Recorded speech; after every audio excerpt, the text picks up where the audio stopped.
नमस्कार, मैं हूं आपके साथ निशु शर्मा और आप देख रहे हैं हमारा खास बुलेटिन हमारा उत्तराखंड। शुरुआत करेंगे।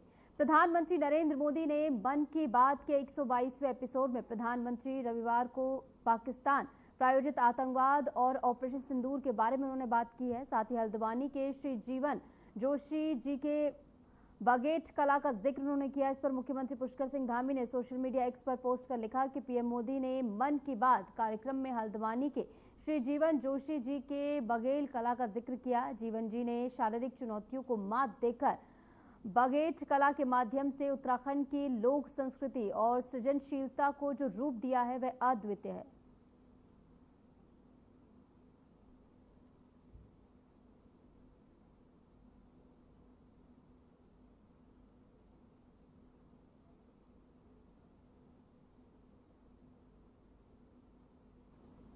उत्तराखंड के मुख्यमंत्री पुष्कर सिंह धामी ने एक्स हैंडल पर हेमकुंड साहिब यात्रा पर देश विदेश से आने वाले श्रद्धालुओं का देवभूमि उत्तराखंड में हार्दिक स्वागत और अभिनंदन किया है। मुख्यमंत्री ने सिख परंपरा के प्रसिद्ध जयघोष जो बोले सो निहाल सत श्री अकाल के साथ अपना संदेश साझा करते हुए कहा कि उत्तराखंड राज्य को गर्व है कि श्री हेमकुंड साहिब जैसी पावन तीर्थस्थली यहाँ स्थित है, जो हर वर्ष लाखों श्रद्धालुओं की आस्था का केंद्र बनती है।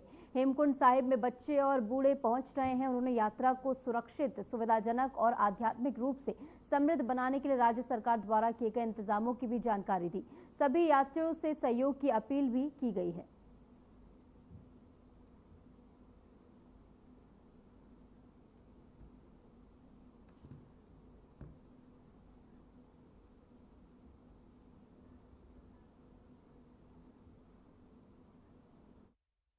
उत्तराखंड के पूर्व मुख्यमंत्री त्रिवेंद्र सिंह रावत ने प्रधानमंत्री नरेंद्र मोदी के मासिक रेडियो कार्यक्रम मन की बात के 122वें एपिसोड को देहरादून में पार्टी कार्यकर्ताओं और आम नागरिकों के साथ सुना। एक विशेष कार्यक्रम के दौरान उन्होंने कहा कि मन की बात केवल संवाद का माध्यम नहीं बल्कि ये एक जन आंदोलन बन चुका है जो देशवासियों को लगातार प्रेरित कर रहा है। उन्होंने आगे कहा कि प्रधानमंत्री मन की बात के जरिए हर भारतीय के दिल को छूते हैं। ये कार्यक्रम समाज में सकारात्मक बदलाव लाने की दिशा में एक बड़ा प्रयास है।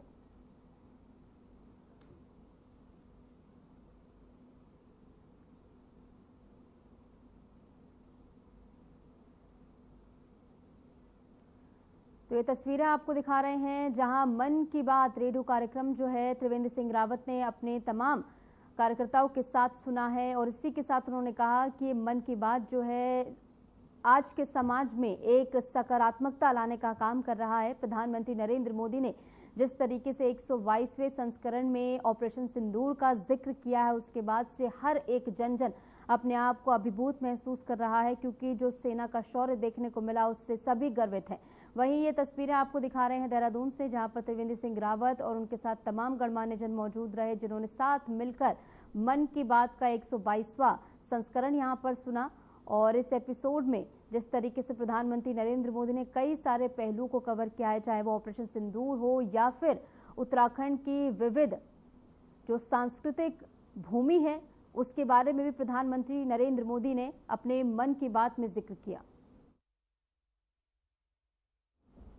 आगे बढ़ेंगे। उत्तराखंड को सांस्कृतिक और आध्यात्मिक रूप से और अधिक प्रभावशाली बनाने की दिशा में एक और महत्वपूर्ण कदम उठाया गया है। मुख्यमंत्री पुष्कर सिंह धामी के निर्देशानुसार उत्तर प्रदेश सीमा से सटे हरिद्वार जिले की नारसन बॉर्डर पर एक आकर्षक स्वागत द्वार का निर्माण किया गया है।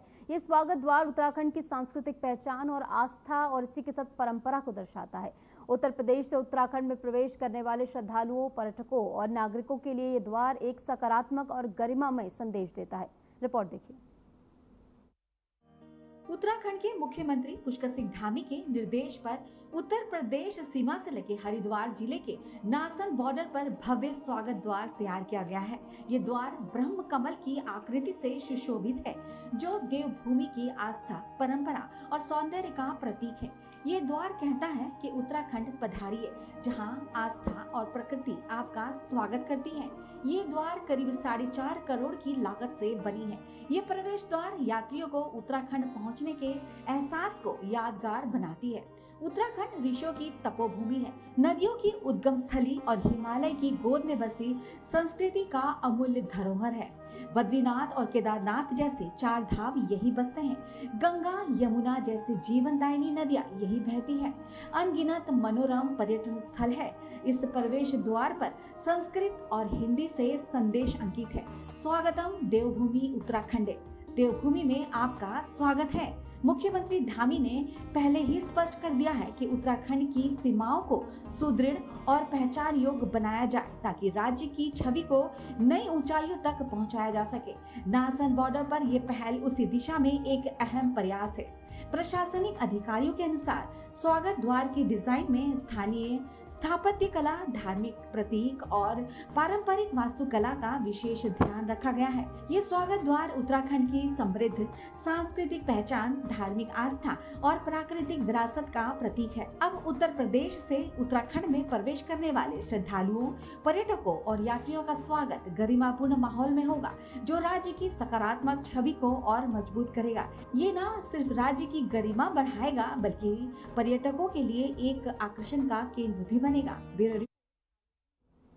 मुख्यमंत्री पुष्कर सिंह धामी के नेतृत्व में बेहतर व्यवस्थाओं और सुरक्षा प्रबंधों के चलते बद्रीनाथ धाम में कुछ दिनों में 3 लाख से अधिक श्रद्धालुओं ने भगवान बद्री विशाल के दर्शन किए हैं। सरकार द्वारा किए गए व्यवस्थागत सुधारों ने यात्रा को सुगम, सुरक्षित और व्यवस्थित बनाया है, जिससे श्रद्धालु निर्बाध रूप से अपनी आस्था निभा पा रहे हैं। धाम में चिकित्सा, आवास, साफ सफाई, यातायात नियंत्रण सहित सभी आवश्यक इंतजामों को उत्कृष्ट बनाया गया है, जिससे यात्रियों को अधिक सुविधा मिल रही है।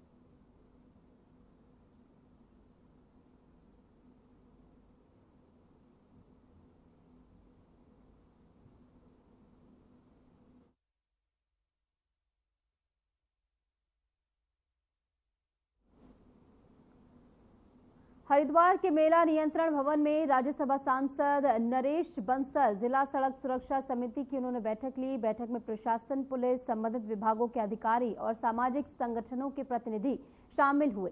इस मौके पर सांसद बंसल ने कहा कि सड़कों के चौड़ीकरण के बावजूद दुर्घटनाएं बढ़ रही हैं, जिसे रोकना प्राथमिकता होना चाहिए। उन्होंने जन जागरूकता बढ़ाने पर जोर देते हुए कहा कि NGO, Lions club, rotary club सहित स्वयंसेवी संगठनों की मदद ली जाए। सांसद ने निर्देश दिए कि स्कूलों और कॉलेजों में सड़क सुरक्षा जागरूकता कार्यक्रम चलाए जाएं ताकि नई पीढ़ी अधिक सतर्क और जिम्मेदार बन सके।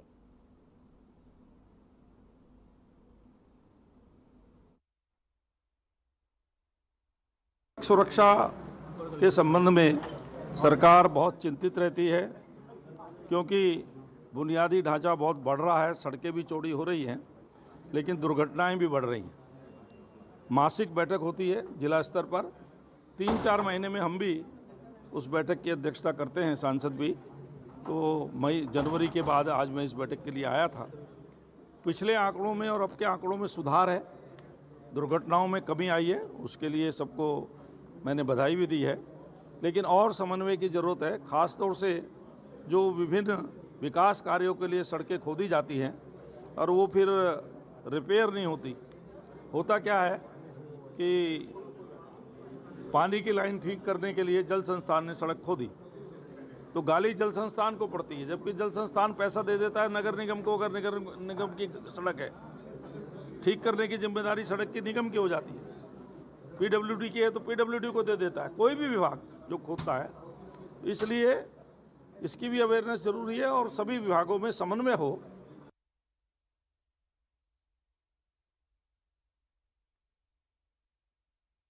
उत्तराखंड की साइबर पुलिस ने नागरिकों को सावधानी बरतने की चेतावनी दी है। उन्होंने कहा है कि सशस्त्र बलों के नाम पर चंदा मांगने वाले संदेश या किसी भी अज्ञात फाइल पर क्लिक ना करें। ये साफ चेतावनी जो है जारी की गई है और इसी के साथ किसी भी धोखाधड़ी के लिंक पर आप क्लिक ना करें। साइबर पुलिस ने लोगों से अपील की है कि वे ऐसे संदेशों पर ध्यान ना दें, क्योंकि एक छोटी सी चूक पूरे संगठन की साइबर सुरक्षा को खतरे में डाल सकती है। साइबर अपराध की सूचना मिलने पर तुरंत नजदीकी पुलिस स्टेशन या 1930 हेल्पलाइन नंबर पर संपर्क करें। यह कदम साइबर अपराध से निपटने और जनता को सुरक्षित रखने के लिए उठाया गया। और क्या कुछ कहा गया है, सुनिए। बहुत अहम सवाल किया कि जैसे नए नए तरीके देखते हैं साइबर क्रिमिनल की, कैसे उन्हें भुना सके। जिस क्रम में कुछ हमने ऐसे मामले देखे हैं जिसमें कुछ ऐसे क्रिमिनल होते हैं कि कुछ फर्जी बैंक अकाउंट खुलवा लेना आर्मी के नाम पे या आर्म फोर्सेस के नाम पर, और फिर वो मानवीय अपील करने की कोशिश करते हैं कि हम अपने आर्म फोर्सेज या किसी को भी सपोर्ट करने हेतु ये बैंक खाता है, इस बैंक खाते में आप पैसा जमा कराइए। तो जागरूकता हेतु मैं सभी को बताना चाहूँगा कि ऐसा कोई भी ऐसा बैंक अकाउंट जो है अभी तक कोई ऐसा ऑफिशियली गवर्नमेंट ने नहीं दिया है, और कृपा करके कोई भी ऐसे अपील या किसी भी बैंक खाते में ऐसे आप पैसे मत डालिए, अदरवाइज आपके साथ कोई ठगी हो सकती है। दूसरा जो मैंने देखा है कि इस प्रकार साइबर क्रिमिनल जो ठगने का प्रयास करते हैं वो है फर्जी लिंक बना करके, जिसमें फिशिंग लिंक बनाए जाते हैं, जिसमें वो मेल भेज सकते हैं, मेल से वो उस अटैचमेंट्स होते हैं, वो अटैचमेंट्स को डाउनलोड कराते हैं, और उसके बाद सामने वाले का जो सिस्टम है वो हैक हो सकता है, उस पर रैंसमवेयर अटैक हो सकता है या किसी प्रकार का भी अटैक हो सकता है। तो इसमें जैसे मैं साइबर सिक्योरिटी के जो मामले देखता हूँ उसमें मैंने देखा है कई बार ऐसे वेबसाइट्स होते हैं उनकी सुरक्षा को भी खतरा हो जाता है अगर इस प्रकार की मेल्स पर क्लिक किया जाता है। तो ऐसे मेल्स जो होती है उनकी जो हेडिंग होती है, जो उसमें पीडीएफ अटैच होता है, उसकी जो कह सकते हैं कंटेंट होता है वो ऐसा लिखा जाता है कि सामने वाले को टेम्प्ट करता है। जैसे वो बोल सकते हैं कि ऑपरेशन सिंदूर के नाम पे वो लिख देंगे, कुछ फाइल लिख देंगे। तो कृपया करके ऐसे कोई भी अनजान मेल या ऐसे कोई भी अटैचमेंट को डाउनलोड ना करें।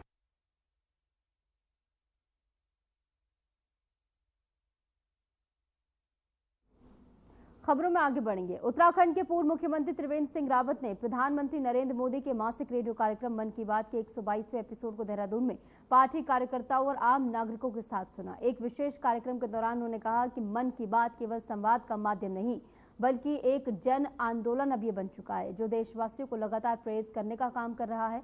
उन्होंने आगे ये भी कहा कि प्रधानमंत्री मन की बात के जरिए हर भारतीय के दिल को छू जाते हैं। ये कार्यक्रम समाज में सकारात्मक बदलाव लाने की दिशा में एक बड़ा प्रयास है, ये भी उनकी ओर से कहा गया है। तो देहरादून में त्रिवेंद्र सिंह रावत ने अपने तमाम कार्यकर्ताओं के साथ मन की बात का 122वां संस्करण सुना और ये तस्वीरें आपको दिखा रहे हैं जहां पूर्व सीएम ने मन की बात के कार्यक्रम को अपने पार्टी कार्यकर्ताओं के साथ सुना है और इसी के साथ मन की बात को लेकर कई महत्वपूर्ण बातें भी उनकी ओर से कही गई हैं कि ये महज एक कार्यक्रम नहीं बल्कि एक जन आंदोलन बन चुका है। इसके जरिए समाज में सकारात्मकता फैल रही है और जिस तरीके से प्रधानमंत्री नरेंद्र मोदी ने आज के 122वें संस्करण में ऑपरेशन सिंदूर का जिक्र किया है उसको सुनकर भी लोग अपने आप को अभिभूत महसूस कर रहे हैं।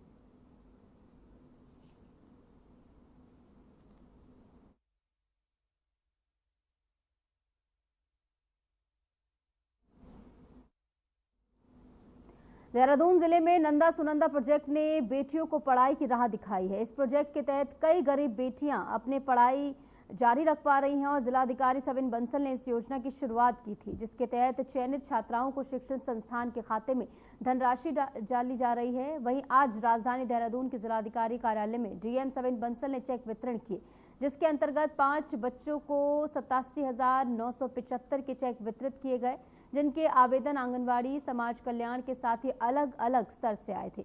डीएम बंसल ने कहा कि नंदा सुनंदा योजना आगे भी इसी तरह जारी रहेगी।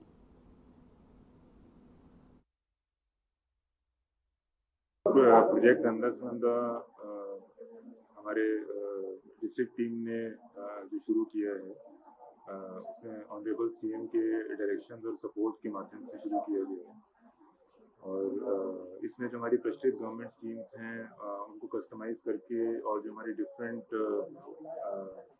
हमारा राइफल क्लब है और हमारे कुछ आईसी स्कीम्स होती हैं तो उन सब से बाकायदा एसओपी जनरेट करके और डी ऑथराइजेशन के बाद एक हमने कोर्स क्रिएट किया है कि जो बालिकाएं फैमिली डिस्ट्रेस या इकोनॉमिक हार्डशिप के कारण अपनी पढ़ाई पूरी नहीं कर पाई और उनको ड्रॉप आउट करना पड़ा तो उनकी पढ़ाई उसी स्तर से रिज्यूम करवानी है, चाहे वो स्कूल हो, ग्रेजुएशन हो या पोस्ट ग्रेजुएशन हो। तो अब तक 40 और बच्चों का जो एजुकेशन है वो रिज्यूम करवाई जा चुकी है और वो सक्सेसफुली अपने चॉइस के स्कूल्स में, कॉलेजेस में शिक्षा ग्रहण कर रही हैं।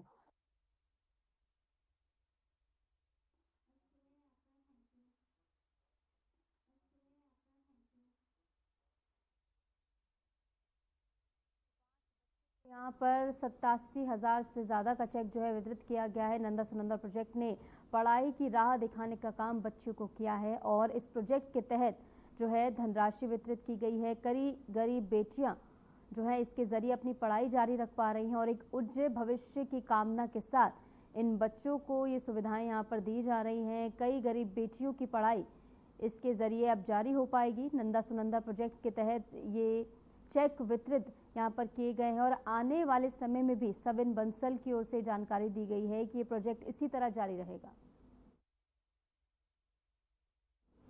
उत्तराखंड सरकार चारधाम यात्रा को सुगम, सुरक्षित और यादगार बनाने के लिए लगातार प्रयासरत है। प्रदेश सरकार द्वारा यात्रा व्यवस्थाओं को सुदृढ़ करने के उद्देश्य से बुनियादी ढांचे और इसी के साथ तमाम व्यवस्थाओं में सुधार किए जा रहे हैं। इन प्रयासों को सकारात्मक असर के रूप में भी देखा जा रहा है। देश विदेश से आने वाले श्रद्धालु अब न केवल चारधाम यात्रा को आस्था का केंद्र मानते हैं, बल्कि इसे एक स्मरणीय अनुभव के रूप में भी याद कर रहे हैं। सरकार के प्रयासों से यात्रा मार्गों की स्थिति में सुधार है, तीर्थ स्थलों पर साफ सफाई है, ठहरने की बेहतर सुविधा इस बार दी जा रही है। तो वही मेडिकल हेल्पलाइन, पुलिस सहायता केंद्र और ट्रैफिक नियंत्रण की व्यवस्थाओं को मजबूत किया गया है। मुख्यमंत्री पुष्कर सिंह धामी के नेतृत्व में राज्य सरकार श्रद्धालुओं की सुरक्षा और इसी के साथ साथ सुविधा को सर्वोच्च प्राथमिकता देती हुई नजर आ रही है, ताकि चारधाम यात्रा अधिक से अधिक भक्तों को आकर्षित कर सके और राज्य की धार्मिक पर्यटन नीति को मजबूती मिले।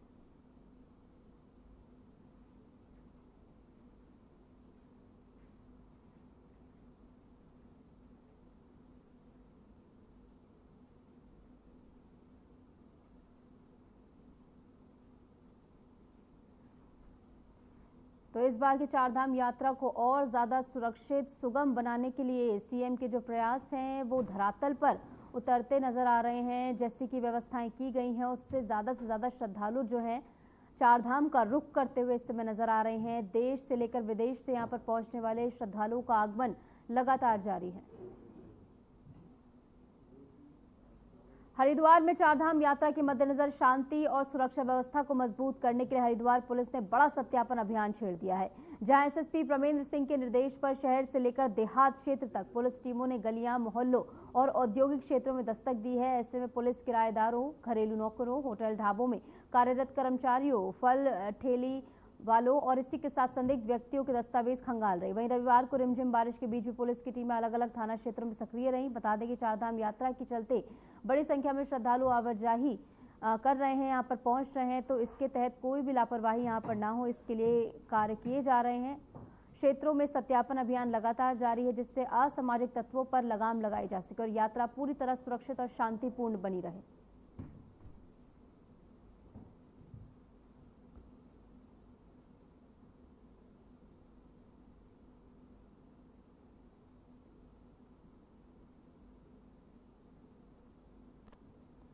तो सत्यापन अभियान चलाया जा रहा है, जहां पर किसी भी संदिग्ध व्यक्ति को देखे जाने पर उसके दस्तावेज खंगाले जा रहे हैं। और जिस तरीके से चारधाम यात्रा इस समय जोरों पर है, तो भारी संख्या में श्रद्धालु जो है यहां पर पहुंच रहे हैं, तो इसलिए पहले से ही श्रद्धालुओं की सुरक्षा को सुनिश्चित करने के लिए सत्यापन अभियान यहां पर चलाया गया है। कोई भी संदिग्ध व्यक्ति अगर दिखता है पुलिस को, तो उसके जो है दस्तावेज खंगाले जाने का काम किया जा रहा है।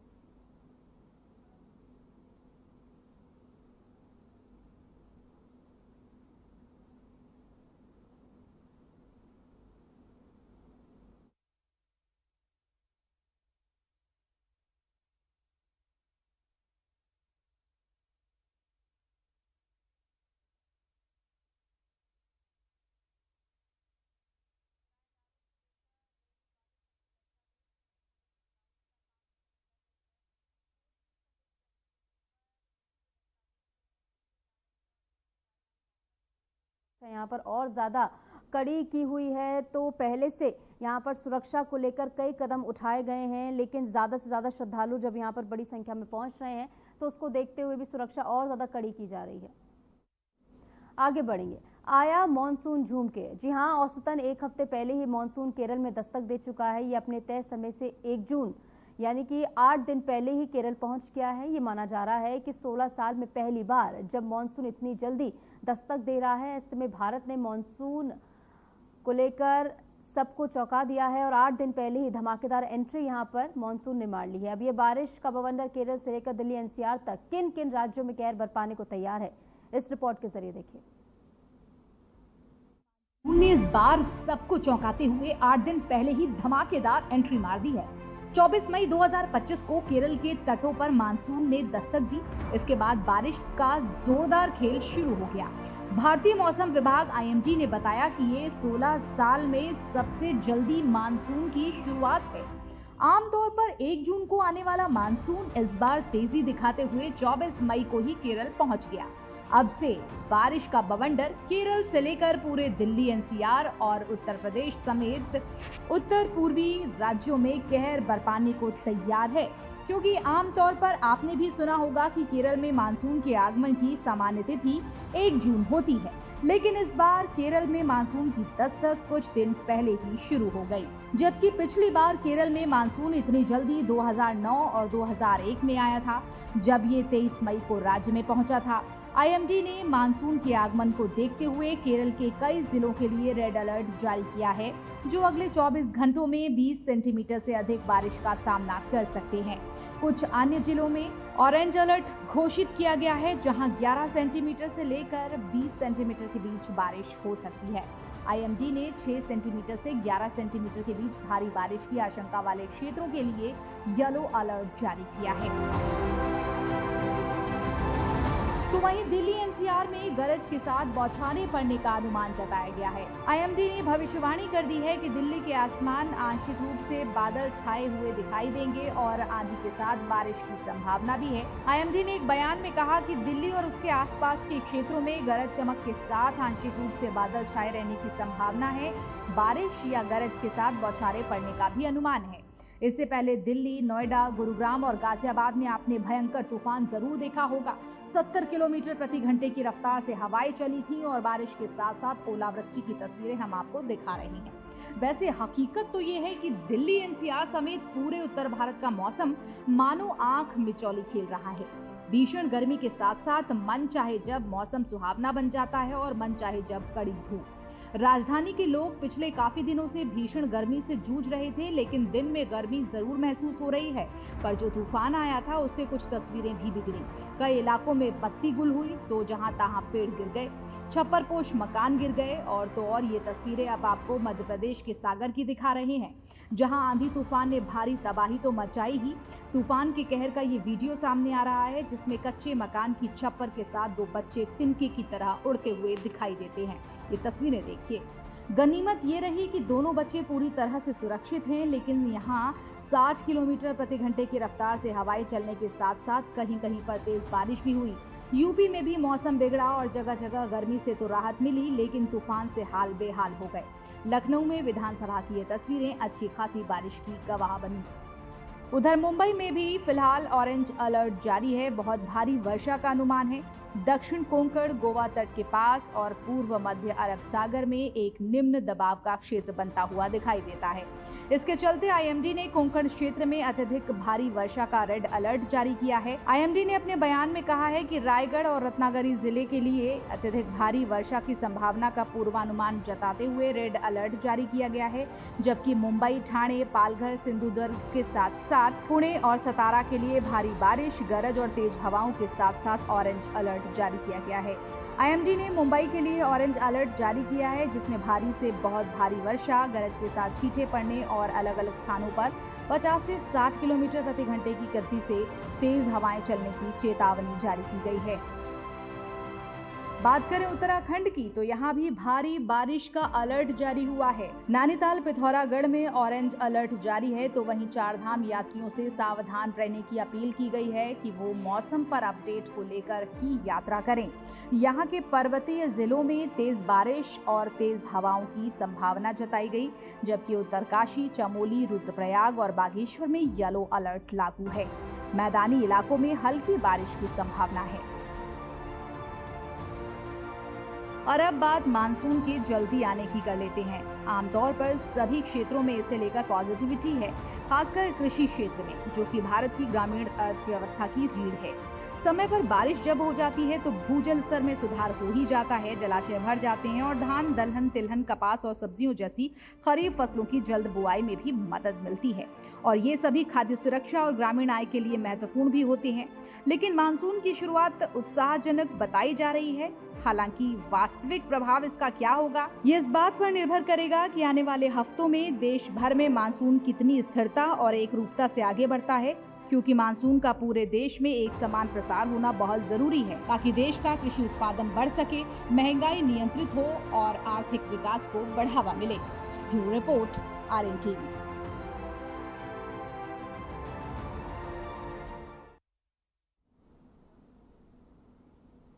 और फिलहाल के इस बुलेटिन में इतना ही। नमस्कार।